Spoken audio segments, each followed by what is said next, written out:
Hey, what's going on, Dragon Ballers? Welcome back to another video. This time, I kind of want to make a follow-up video to the deck building strategy series episode that we posted about a week or two ago. So this time, I'm gonna build the announcer deck, and I'm gonna go through kind of my thought processes on kind of how I'm doing this and why. So without further ado, we'll just get right into it. So we have the announcer leader. This is the deck that I want to build. I think it's actually a really solid leader going into the next into the World Tournament set, because it's just like crazy on card draw. Like, this is definitely an advantage deck, kind of like a tempo deck in the sense where you're just gonna like massively out resource your opponent if everything goes according to plan. So I want to put it together, and I want to kind of tell you guys how my thought process goes. So World Tournaments in this deck don't have specified cost. You can only include World Tournament battle cards in your deck, but you can include any extra cards you want. When you play a World Tournament card, draw one card. So that's where the crazy draw power comes into play, because a lot of the World Tournament cards get you more cards. And when you're less than 4 or less, untap 2 energy, flip this card over. So on the Awakened side, still no specified cost. When your leader attacks, draw 1 card. Then activate main, choose up 2 of your battle cards for World Tournament. They each gain 5k power, and that is a once per game effect. So that backside's a little weird. That's only once per game, but the main thing is just like the crazy draw advantage we get in this deck. So without further ado, we'll just get right into the decision. So card pool is going to come big into this, and like metagame awareness, which we have a strategy series video on metagame awareness as well. But Blue Yellow Storm is still one of the best decks in the format. I think it's still going to be incredibly strong even when Flu goes to 1 and this set comes out, because I've been playtesting that deck a lot, and that deck still makes crazy like turn 2, turn 3 kills. So I want to build this deck Blue Yellow because of a few reasons. Yellow gives us access to Nimbus and a lot of card draw in the World Tournament set. And the blue package of the World Tournament gives you access to one of the best combos in World Tournament, which is Goku Oob. Goku into the Oob to spin 2 back to the deck and then get crazy pressure on your opponent. So it's a great 3 energy play, and that's kind of the rationale of why I want to build this to be blue-yellow. So we'll just get into the card choices. And another thing too is knowing the card pool as well. And if you don't know it off the top of your head, you have a great resource on the Dragon Ball Super Card List website. I know most of the cards for the entirety of the game, but I do want to review the World Tournament cards as we're kind of going through this deck building video. So I think right off the bat that the Announcer Play-by-Play Pro is going to be a really important card in the deck. It's a negate if your leader is World Tournament, so you just negate an opponent's attack. Your leader's effect will trigger because it is during either player's turn. And you'll draw a card off that, and during your turn, when you have 2 more World Tournaments in play, you'll play this card, and then you'll draw 3, 2 off this guy's effect and 1 off your leader effect. So I think we're gonna start with 4 of him right off the bat. A lot of times I'll start implementing things as 4 ofs, and then if I need to make space, I'll start cutting down. But really good 1-drop plays typically are gonna be really good 4 ofs. So then we go Announcer, curious as ever. He scries top 7 for any World Tournament and adds into your hand. So the crazy thing about him is you'll scry 7 and you'll draw 1. So pretty solid. We'll go with a 4 of here. Now we have the World Tournament Field Spell. So you switch this card to Rest Mode, you play it for a 0 cost, you choose up 2 of your battle cards for World Tournament, they each gain 5k power for the turn. So the thing with Field Spells in this game is they're extra cards, so they don't have combo power, which one of the steps in the deck building video is you want to be aware of how much combo power all your cards have. You don't want to clunk too much on basically 10k combos or cards without combo power like extra cards. And this card doesn't really like further your game state too much. It gives you a free 10k boost essentially, which is really cool every turn. So I do want to include this card in the deck. I think we'll start at a 2 of for now, and then after some playtesting, I'll decide if I want to bump it up. But I think 2 is a good number to start off with. Then we'll go through the card list a little bit, because I think that's it for the World Tournament black cards. So we'll go through the red list. I started here on the red list because Videl may be going into the deck, even though I do want to make this a blue-yellow deck. Even though Videl's red, we can play it in this deck because we're eliminating the specified cost for everything. But we already have a body negate in form of the Announcer, so we'll skip over her for now. The East Supreme Kai, I think, is going to be pretty helpful at helping us close out games. So I do want to add 2 copies of this. It's kind of the same rationale as the Champa in like your blue-yellow Storm decks. So I kind of want to include that for now just to help us close out the games. And we're going to be definitely playing Senzu Bean in this deck. I'll just add it in right now because this is a deck where it's going to be high at advantage, and Senzu Bean is one of the most defining cards in the format at helping you stay alive, so we definitely want to include that. It's another big reason we're including the blue package as well. Scrolling through the reds, knowing most of these do, they're not going to be very impactful to the state of the game. Oob leader can't play. Now here we go. This is one of the biggest pushes in the entire deck. The test of strengths on Goku, and then followed by the Oob. So when you play this card, if your leader is World Tournament, choose 1 test strength Oob from your hand and play it. If you do so, both that card and this card getting 5k power for the turn. So you can imagine that this, in addition to the field spell, is going to put on some crazy pressure. So we're going to go right into the test of strength. This is going to be like one of our biggest bomb combos in the deck.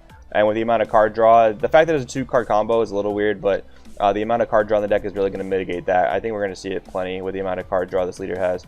So then we'll go right into the Oob. It's also going into the deck. So it's a 3-drop, 15k critical. When you play this card, if test of strength on Goku's and play in your battle area, choose up 2 of your opponent's battle cards, 20k or less power, and place them at the bottom of the dealer's deck. So a really cool thing is you have multiple Oobs in your hand, and you can keep your Goku alive. You can just drop an Oob every single turn after you drop the first Goku Oob combo, and keep spinning stuff back to your opponent's bottom deck, and then you just have crazy pressure from there. You're really controlling the board state and just drawing cards off your leader. So really solid combo. Another one of the big reasons I wanted to make it blue-yellow in the kind of theory crafting phase of the deck. Top of his game, Son Gohan. It's just, we can really play any super combo we want in this deck. I kind of want to flex on him and just play one of each. So we'll go 1 Gohan right now. Oh man, I really almost want to play these red Goku and Vegeta as finishers, but I think the 5 cost is just going to be way too steep right now. So we'll just add the Vegeta super combo, and if the format slows down even more, maybe we can consider adding those in. But for right now, we'll skip past it. What does Piccolo do again? This could be a solid side deck card.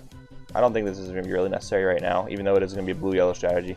So then the last card I wanted to add as a super combo was the it's Childhood Son Goku. So we got to skip down to the yellow Gokus, even though there's 1.5 million Gokus.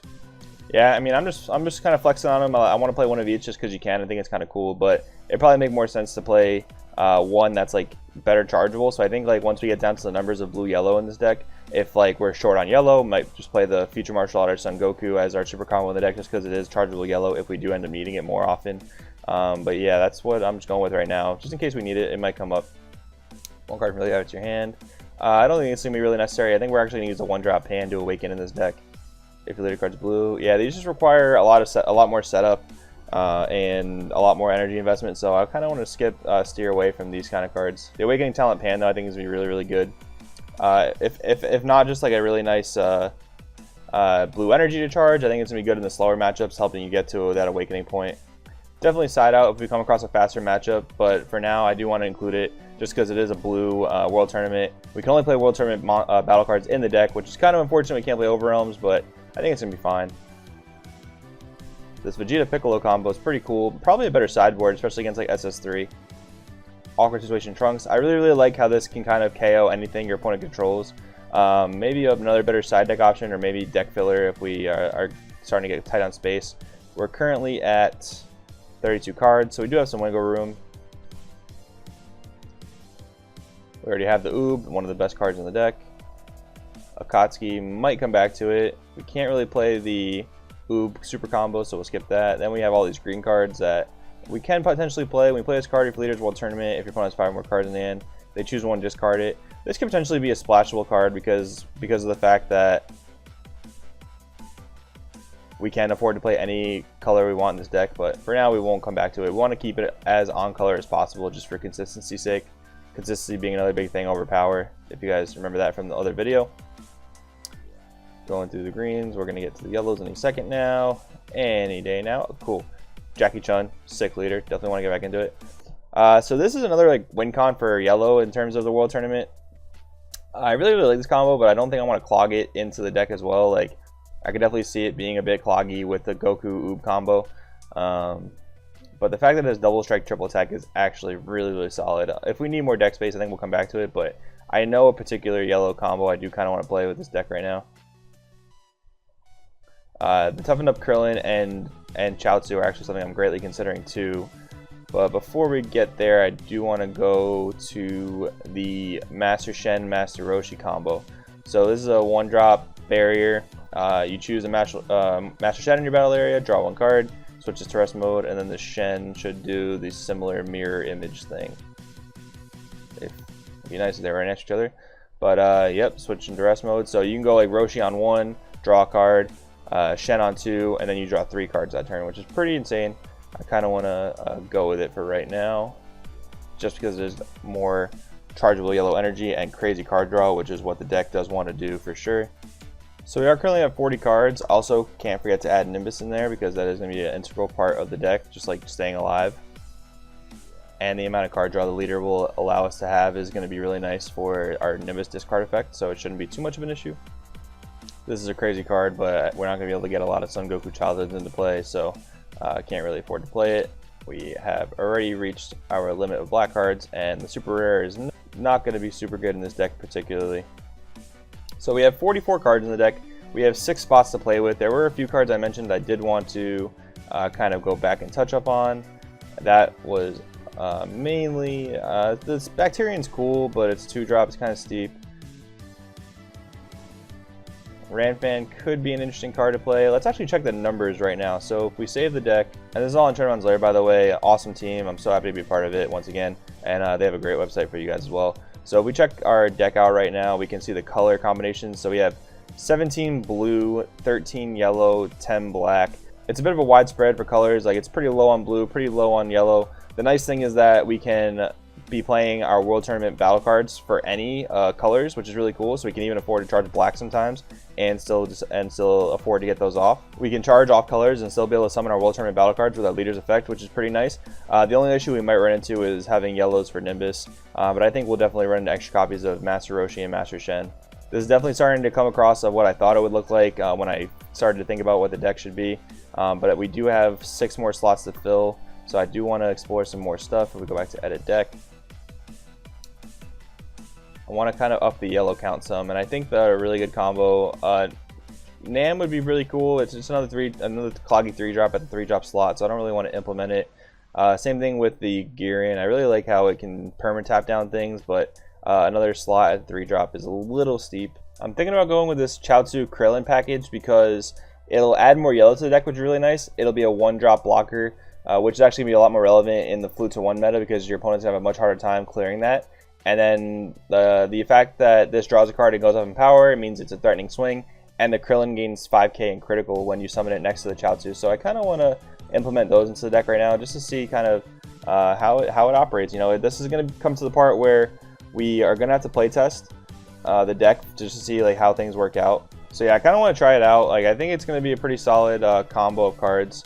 I'm interested to try it out because it's cheap critical for 1. It gets a 5k boost. The Chaozu draws you a card, so you'll draw 2 cards turn you summon Krillin next to a Chaozu. So there's a lot of synergy there between the leader and what the cards can do.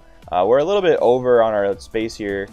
We're 2 cards over a 50 card limit, so I kind of want to check out the deck and see maybe where we can make some concessions here. So currently we're running with 17 blue, 21 yellow, 3 red, 1 green, 10 black.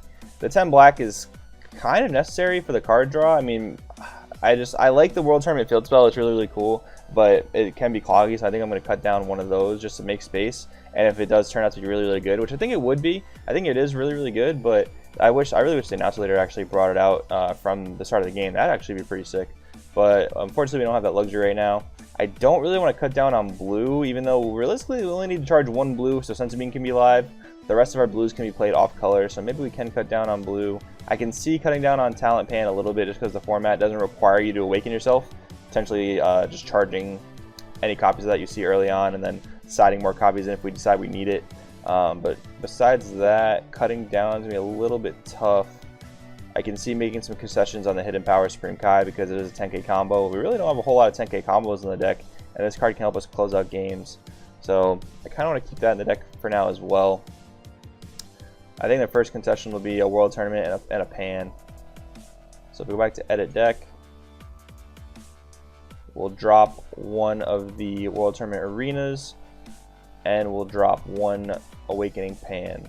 And that'll put us at our 50 cards for announcer for now. That was kind of just my thought process on building this deck. Kind of just so you guys can hear my thoughts. I hope I was descriptive enough for you guys. It could be just like me making sense to myself. I hope I convey that well enough to you guys. But this is kind of the rationale I'm going with this deck. Like I said, blue for Senzu Bean combos and Test Strength Oob and Goku being like the best bomb combo in World Tournament.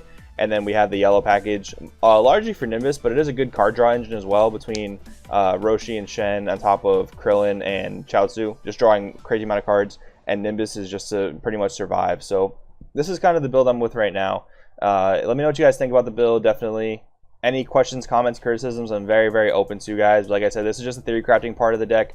This is where I just kind of put it together, gave you my rationale for it, and I hope you guys can use this as kind of a builder off of the deck building video that I put up about a week or two ago. I also want to plug the fact that we have just opened a Discord for the Crosswell TCG community, guys. I want you guys to join this Discord. We have a whole lot of channels up there. You guys can drop your deck profiles, whether they're casual or competitive. We have different channels for that. So you can drop your competitive deck. You get input from me, a couple of the other guys that are involved with the channel, as well as anyone else that decides to get involved with the community. It can just be a great place for you guys to get input on your decks, get help with that. We have event coverage, so like if you guys are going to an event, let us know. If you guys place well in an event, I want you to let us know that too. I want to root for you guys. If you guys have a top 16 or top cut list from any event, I definitely want you guys to post that there as well, so the community has access to that. And we just have a general ruling chat where you guys can drop your knowledge on us, and anyone can ask for rulings in that chat as well. And we'll just have general chat as well. Like, this is a place where we can connect with you guys. We can get in touch with you guys. I've gotten connected with a lot of the people that are really big fans of this channel, and it's been so amazing, guys. It's been so much fun.